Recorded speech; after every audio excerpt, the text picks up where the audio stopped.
அப்படியே எழுந்து நில்லு.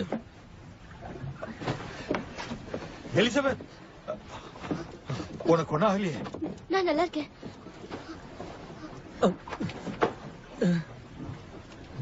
அவனை சுடுங்க. வேண்டாப்பா. என்ன தளபதி, அவர்தான் என்னை காப்பாத்தினாரு. அவரு ஒண்ணு பண்ணாதீங்க.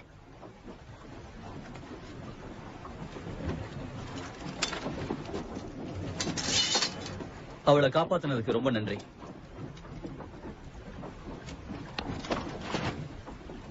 இங்கிலாந்து வர்த்தக கப்பல்களை கொள்ளையடிக்கும் போது என் கூட மோதின கடற்கொள்ளையன் தானே நீ? தூக்குல தொங்க விடுங்க. இவனை கைது பண்ண போறோம். கிலட், போய் விலங்குகளை கொண்டா.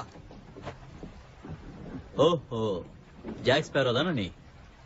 கேப்டன் ஜாக் ஸ்பேரோன்னு சரியா சொல்லுங்க. உன் கப்பல் எதுவும் கண்ணிலே படல? எப்படி கேப்டன் ஆவ? இனிமேதான் வாங்க போறேன். வாங்கன்னு ஆயிடுவேன். இவன்